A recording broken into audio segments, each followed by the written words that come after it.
요즘 기업들이 이제 새로운 인재를 뽑을 때에 예전에 이제 스펙을 중요시했다고 하면 요즘은 이제 인성을 많이 본다고 합니다.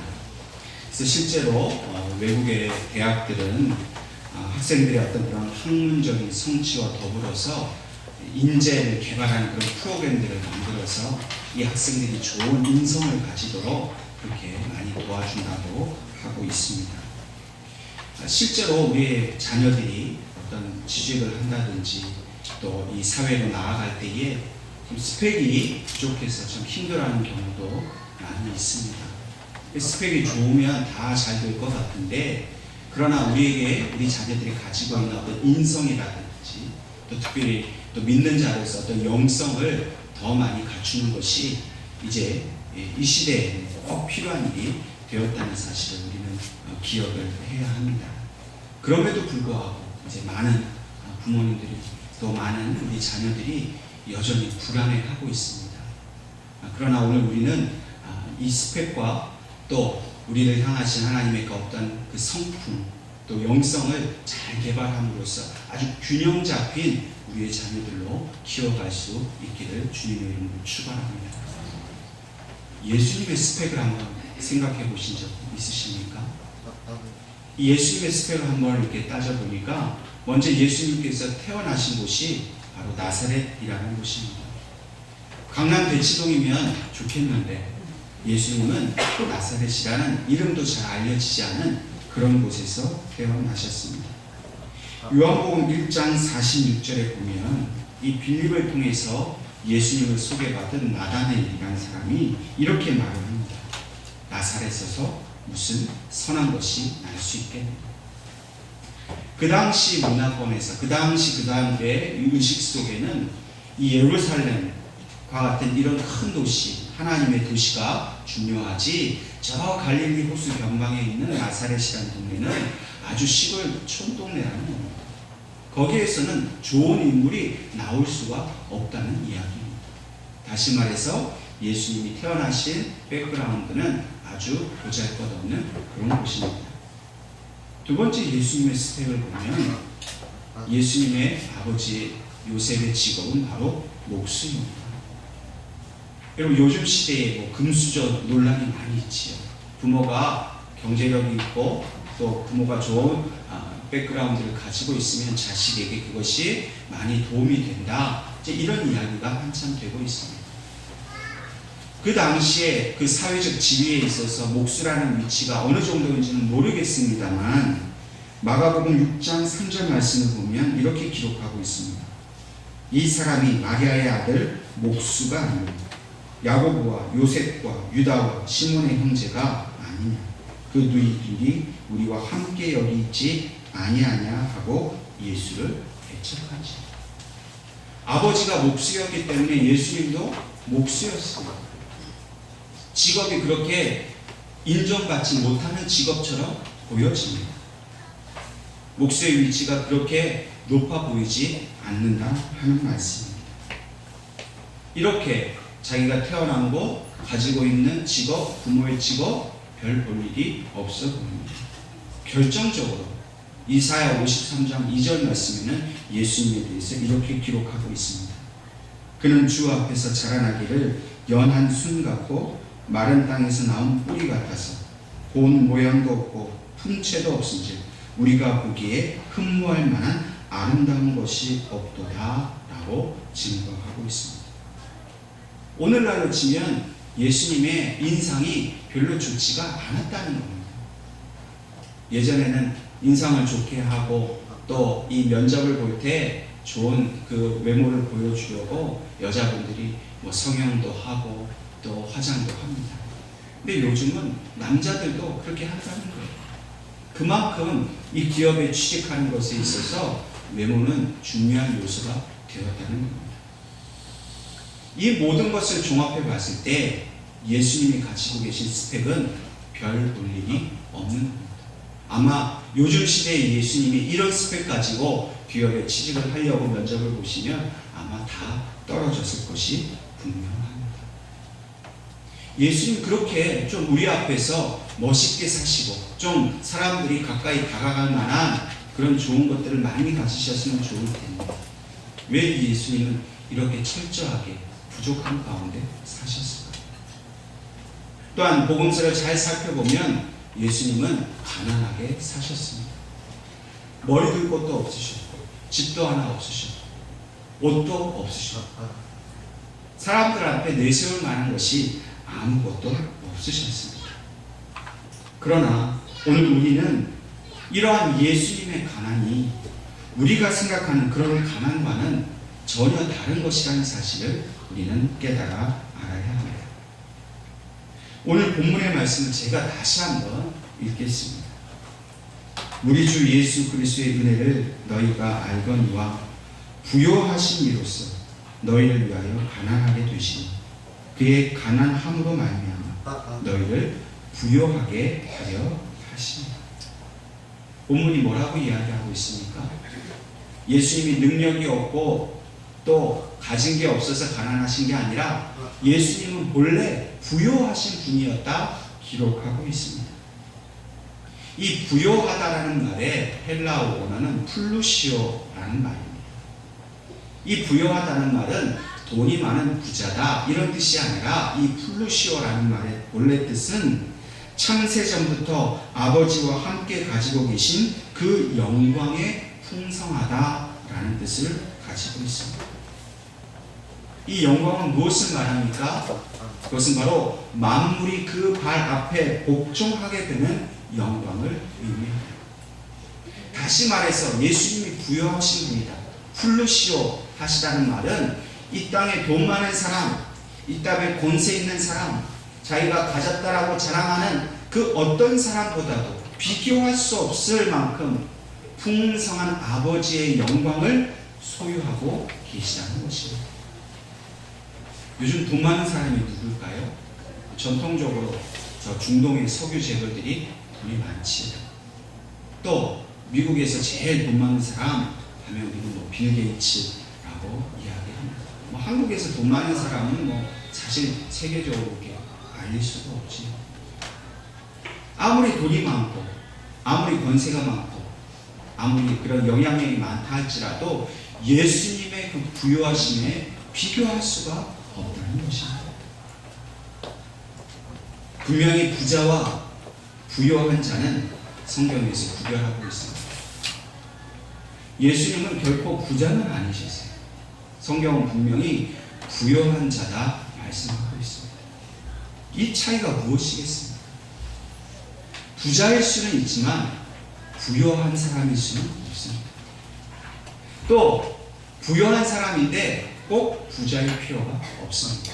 그 기준은 무엇이냐면 바로 하나님의 은혜가 있어서 만족하느냐 안 하느냐 차이입니다. 아무리 돈이 많은 부자라도 하나님의 은혜 속에서 감사하고 기뻐하는 마음이 없으면 그분은 가난한 분이에요. 아무리 물질적으로 가난하고 내세울 것이 없는 그런 힘이 약한 분이라 할지라도 하나님의 은혜 속에서 만족하게 사는 사람은 나는 부요한 사람이라고 당당하게 이야기를 할 수가 있다는 것입니다. 그러므로 오늘 성경에서 말씀하시는 예수님의 부요하심은 결코 물질적인 것을 말하지 않습니다. 오직 하나님 아버지의 그 은혜와 사랑으로만 예수님이 부요한 자가 되셨다라고 말씀하고 있습니다. 예수님은 세상에 부러운 사람이 없습니다. 아무리 돈이 많고 좋은 차를 타고 다니고 비싸고 좋은 집에 넓은 집에 산다 할지라도 예수님은 아무것도 부럽지가 않아요. 왜요? 하나님 아버지 그 영광 가운데 계시니까 세상의 것으로 인해서 예수님 부러워하지 않는다는 겁니다. 모든 것을 가지시고 모든 풍성한 은혜 가운데 계시는 이 예수님이 오늘 본문의 말씀 보니까 근데 스스로 가난해지셨다라고 말합니다. 이 신학적인 의미에서 이 가난하다라는 말의 뜻은 예수님께서 종의 형체를 취하셔서 사람의 형상이 되셨다라는 의미입니다. 더 나아가서 예수님께서 인간의 손에 고난을 받으시고 또 죽임을 당하셨다라는 뜻이 바로 이 가난하다라는 의미인 것입니다. 단지 우리는 그냥 돈이 없고 다른 사람보다 물질이 적다라는 의미로 이해하지만, 또한 이 가난하다는 말의 더 깊은 의미는 단지 돈이 없다는 뜻이 아니라 돈이 없어서 구걸하는 신세가 되다, 또 그렇게 비참한 지경에 이르게 된다.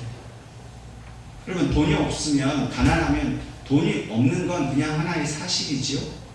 그러나 그것 때문에 구걸하게 되고 비참하게 되는 것은 더욱 참혹한 그의 삶의 현실을 이야기하는 겁니다. 예수님이 그렇게 하나님의 영광 중에서 부요하신 분인데, 인간적인 면에서는 구걸하며 살아야 할 만큼 인간 앞에서 비참한 모습으로 예수님이 그렇게 사셨다는 겁니다. 예수님이 능력이 없어서 그렇게 하셨을까요?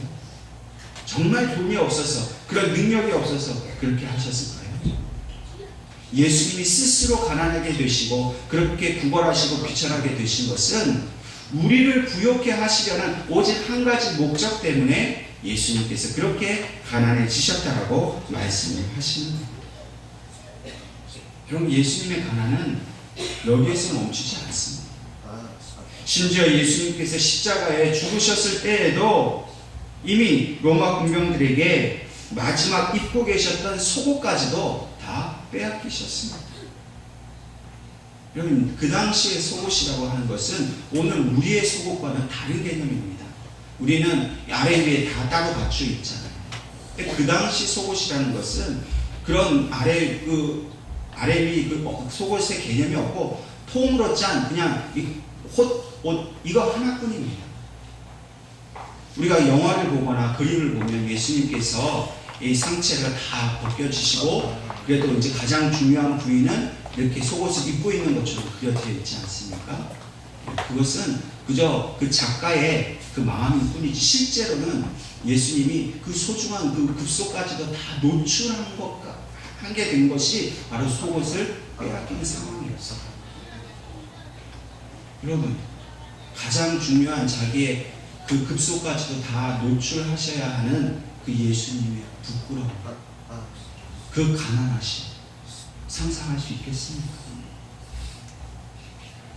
아무에게도 보이고 싶지 않은 그 모습까지도 하나님의 아들이 인간의 그 부요함을 위해서, 나의 부요함을 위해서 그 몸에 하나도 걸치지 않고 모든 것을 다 빼앗겨 스스로 가난해지셨습니다. 또한 죽으신 이후에도 여러분, 아무리 가난하고 돌보는 사람이 없어도 장례를 치러주게 되어 있습니다. 근데 예수님은 장례를 치를 만한 아무런 준비가 없으셨어요. 그래서 아리마대 사람 요셉에게 구걸하셨습니다. 그 아리마대 사람 요셉이 예수님께 향품을 부어주고 또 수위인 이 세마포를 부어주고 자기의 돈까지도 예수님께 부어주었어요. 예수님은 돌아가시는 그 순간까지도 가난해지셨고 돌아가신 이후에도 비참하게 가난한 모습으로 사셨어요. 왜 하나님의 아들이, 아버지 하나님의 모든 영광을 다 소유하신 그 하나님의 귀한 아들이 그렇게 자기 죽은 몸 하나도 누일 수 없는 그런 비참한 가난에 처하신 이유가 무엇입니까? 우리를 부욕해 하시려고 그렇게 하셨다는 겁니다. 여기서 우리를 부욕해 하다라는 이 말의 또 원어적 의미는 물질적인 것으로 말하는 것이 아니라 영적인 은혜의 풍요로움을 누리게 되다라는 뜻입니다. 우리가 비록 세상에서 물질의 부자가 되는 것보다 더 귀한 것, 비교할 수 없을 만큼 소중한 것은 바로 예수님의 그 가난하심 때문에 우리가 은혜의 부자가 되는 것입니다. 여러분, 예수님께서 나를 위해서 그 모든 수치를 당하시고 속옷을 다 빼앗기셔서 발가벗김을 당하신 만큼 그렇게 가난하게 되신 게 그 때문에 오늘 내가 은혜의 부여한 자가 되었고 은혜의 부자가 되었다는 것을 믿으시기를 주님의 이름으로 축원합니다. 우리가 때때로 물질의 어려움을 당할 때 많이 힘들고 괴롭습니다. 속상합니다. 다른 사람들은 다 잘 먹고 잘 사는 것 같은데 왜 하나님은 나에게 이렇게 자꾸만 사업에 실패를 주시고 어려움이 있게 하시고 이렇게 물질로 사람들 앞에 부끄럽게 하시는가 원망하고 한탄할 때가 있습니다. 여러분, 그 마음을 가지고 우리는 어디로 가야 합니까?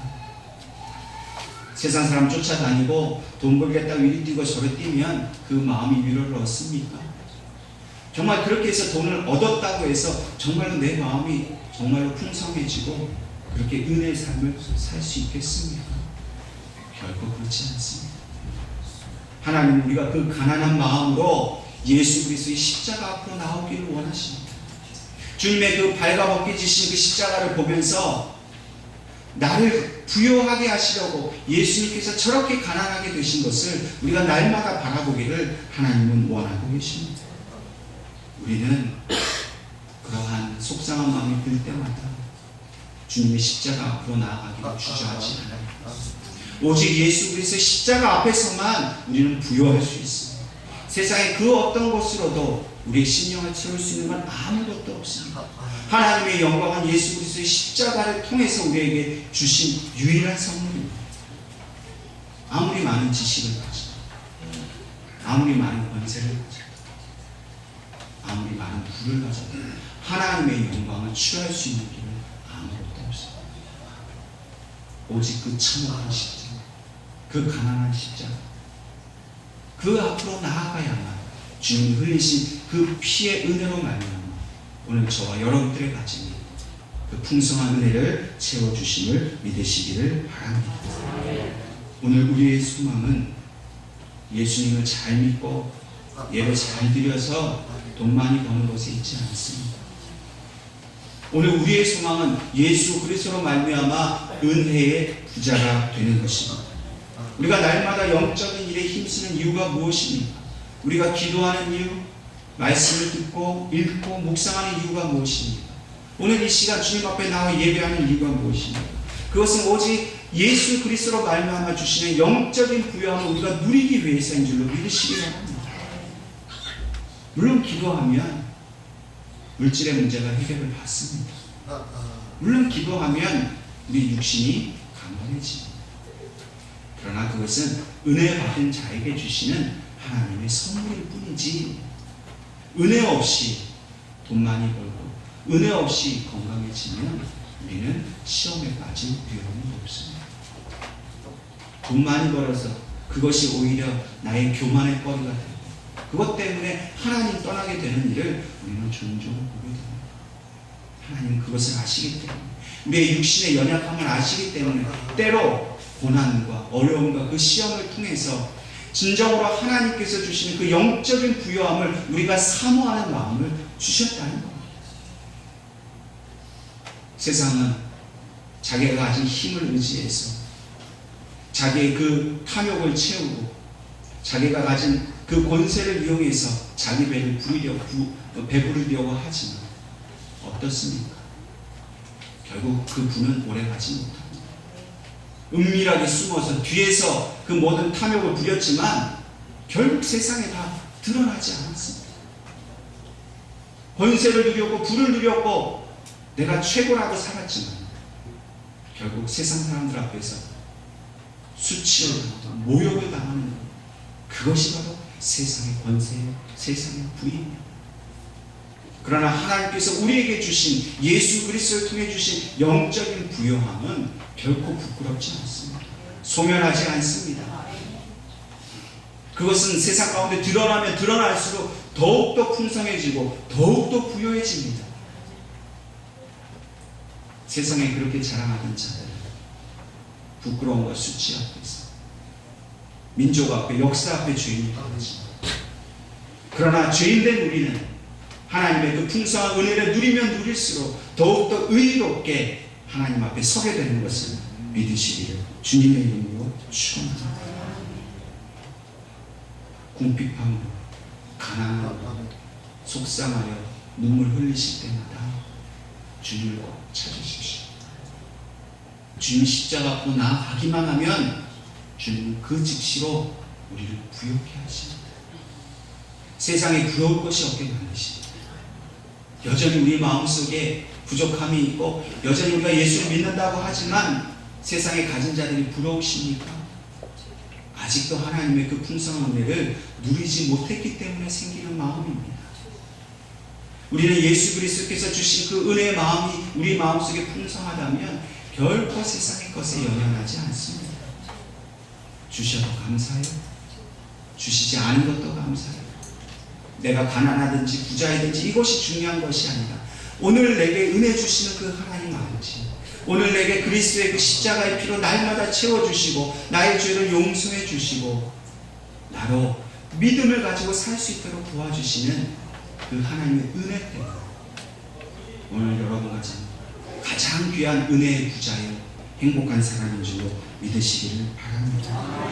야고보서 2장 5절 말씀에 내 사랑하는 형제들아 들을지어다 하나님께서 세상에서 가난한 자를 택하사 믿음에 부요하게 하시고 또 자기를 사랑하는 자들에게 약속하신 나라를 상속으로 받게 하지 아니하시느냐. 여러분 하나님 어떻게 하셨다고요? 이 땅에 권세 있는 사람, 돈 많은 사람 택하셔서 하나님의 사역을 이루시고 역사를 이루셨습니까? 가난한 자를 택하셨다고 말씀하셨어요. 일부러 가난한 자들을 찾아다니시면서 주님은 그 사람을 특별하게 택하셔서 믿음을 부요하게 주셨다는 겁니다. 더 이상 세상을 사랑하지 않고 물질을 사랑하지 않고 세상에서 권세 잡고 성공하고 출세하는 것 사랑하지 않고 하나님만 사랑하는 자에게 하나님 나라를 상속으로 우리에게 주셨다는 거예요. 여러분 세상에 그 어떤 나라가 세상에 어떤 집이 하나님의 나라와 하나님의 집과 비교할 수 있겠습니까? 여러분 세상에 얼마짜리 집을 살아야 행복할까요? 세상 사람들은 가지면 가질수록 더 갈급합니다. 돈이라는 게 그렇습니다. 벌면 벌수록 더욱더 가지고 싶은데 겁니다. 그러나 하나님 나라는 그렇지 않습니다. 이미 예수 그리스도의 십자가의 은혜를 믿고 붙들고 사는 사람은 그 풍성하신 하나님의 은혜, 결코 갈급하지 않은 하나님의 은혜, 이미 주신 은혜로 만족하는 차고 넘치는 은혜를 우리가 받게 되었다는 겁니다. 우리는 이 땅 위에서 상속받을 것은 아무것도 없습니다. 우리의 육신의 생명이 끝나는 순간 이 땅 위에서 가지고 갈 수 있는 건 아무것도 없습니다. 다 놓고 근데 그것을 다 놓지 않으면 우리는 이 저 하늘나라에서 아무것도 가질 수가 없습니다. 하나님이 이미 하늘에 속한 모든 것을 우리에게 유산으로 유업으로 우리에게 주셨습니다. 그러므로 이 땅에서는 비록 부자가 아닐지라도 하나님의 은혜로 부유한 자가 되었음을 믿고 감사할 수 있기를 주님의 이름으로 축원합니다.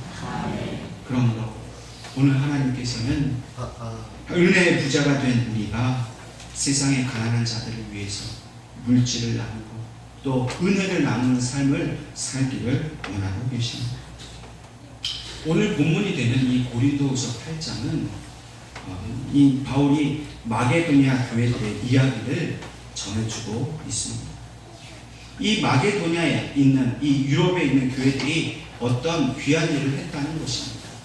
어떤 일을 했느냐 하면 오늘 고린도후서 8장 우리는 9절을 읽었지만 1절과 2절 말씀이 이렇게 기록하고 있습니다. 제가 읽겠습니다. 형제들아 하나님께서 마게도냐 교회들에게 주신 은혜를 우리가 너희에게 알리니 환난의 많은 시련 가운데 그들의 넘치는 기쁨과 극심한 가난이 그들의 풍성한 연고를 넘치도록 하게 하였느니라. 지금 이 말씀의 배경이 되는 것은 지금 예루살렘 교회가 물질적으로 지금 어려움을 당했습니다. 근데 이 소식을 들은 마게도냐 교회들이 자기들의 그 환난 받는 상황 또 어려운 상황 속에서도 헌금을 모아서 지금 예루살렘 교회를 돕겠다라고 헌금을 보낸 그 상황을 놓고 바울이 이야기하는 것입니다. 여러분 마게도냐 교회가 부자 교회였을까요? 아니면 가난한 교회였을까요? 제가 읽어드린 말씀을 다시 한번 기억해 보십시오. 그들은 많은 환난 가운데서 넘치는 기쁨이 있었다고 기록합니다. 또한 그들은 극심한 가난이 오히려 풍성한 연고를 했다고 기록합니다. 결코 마게도니아에 있는 교회들은 부자가 아니었습니다. 오히려 극심한 가난이 있었습니다. 여러분, 돈이 많아서 하나님 앞에 헌금을 마음껏 하는 것 너무나 귀한 일입니다. 그런데 기쁨 없이, 감사하는 마음이 없이, 그저 내가 가진 것 중에, 여유 중에 일부 그냥 남들 내가 이렇게 가진 거 다 아는데 이만큼 안 하면 욕할까봐 마음 없이, 정성 없이, 기쁨 없이 그냥 내놓는 헌금으로, 정말 나 먹고 살기도 너무 힘들어 죽겠는데 그래도 하나님의 교회를 생각하고 하나님 내게 베푸신 은혜를 생각해서 나 한 끼 덜 먹고 내가 하고 싶은 거 한 번 덜 하고 그거 참아서 내 살을 깎아내듯이 헌금을 모아서 기쁨으로 헌금하는 것, 어떤 것이 더 풍성한 은혜입니까? 하나님은 오늘 이 마게도냐 교회를 통해서 우리에게 이 은혜의 원리를 가르쳐 주시는 겁니다. 정말 부자가 되는 것은 물질을 소유하는 것에 있지 않다는 것을 우리에게 말씀하시는 겁니다. 가난해도 우리는 부자로 살 수 있습니다. 부자로 살아도 가난하게 사는 사람들이 너무나 많이 있습니다. 오늘 하나님께서는 예언교회 모든 성도들이 비록 다른 사람보다 많은 것을 가지지 못했지만 은혜의 부자로 살게 하심을 믿으시기를 바랍니다. 나누어야 합니다. 있어서 나누는 게 아니라 없어도 나누어야 합니다. 나 같은 죄인 살려주시고 우리가 오늘까지 이끌어주신 그 은혜를 증거하는 삶을 살아보십시오. 물질 때문에 고통당하는 가정, 내 작은 정성, 액수가 중요한 게 아니에요. 내 것을 아끼고 아까워하는 마음이 아니에요. 이미 내게 주신 은혜가 없어. 내가 이거 없으면 나도 힘들지만 그러나 이건 나눌 수 있는 그 마음이 이미 부자의 마음이라는 것입니다. 그러므로 결론적으로 우리는 이런 부요한 은혜를 날마다 부어주시기를 원하시는 하나님 아버지의 마음을 깨달아야 합니다. 고린도후서 6장 10절 말씀에 근심하는 자 같으나 항상 기뻐하고 가난한 자 같으나 많은 사람을 부욕해 하고 아무것도 없는 자 같으나 모든 것을 가진 자이다 말씀하고 있습니다. 세상이 보기에는 우리가 근심하는 자 같습니다. 세상이 보기에는 우리는 가난한 자 같습니다. 세상이 보기에는 우리는 아무것도 없는 자 같습니다. 그러나 우리는 영적인 반전의 모습을 보여주고 우리는 결코 근심하는 자가 아닙니다. 내게 생명 주시고 은혜 주신 하나님 때문에 늘 기뻐하는 자가 된 줄로 믿으시기를 바랍니다. 결코 우리는 가난한 자가 아닙니다. 우리는 오히려 다른 사람들을 부욕해 하는 자입니다. 아무것도 없는 것이 아니라 우리는 이미 모든 것을 가진 자입니다. 아무리 세상에 부를 다 가졌다 할지라도 예수님을 소유하지 못하면 그는 아무것도 없는 사람입니다. 그러나 이 세상에서 우리는 아무것도 없다 할지라도 예수님을 모시고 산다면 이미 우리는 모든 것을 가진 사람입니다. 이 믿음이 필요합니다. 논리적으로 설명이 안 돼요. 세상의 시각으로는 도저히 설명이 안 돼요. 믿음만으로 설명이 가능합니다. 믿는 자에게만 하나님께서 이 풍성한 은혜를 주십니다. 예수님께서 나를 위해 철저하게 가난해지시고 비참하게 죽으신 것을 믿으십니까? 그러면 이미 나는 은혜에 부유한 자요 은혜의 부자가 되었음을 믿고 기쁨으로 감사함으로 살아가시기를 주님의 이름으로 축원합니다. 기도하겠습니다. 하나님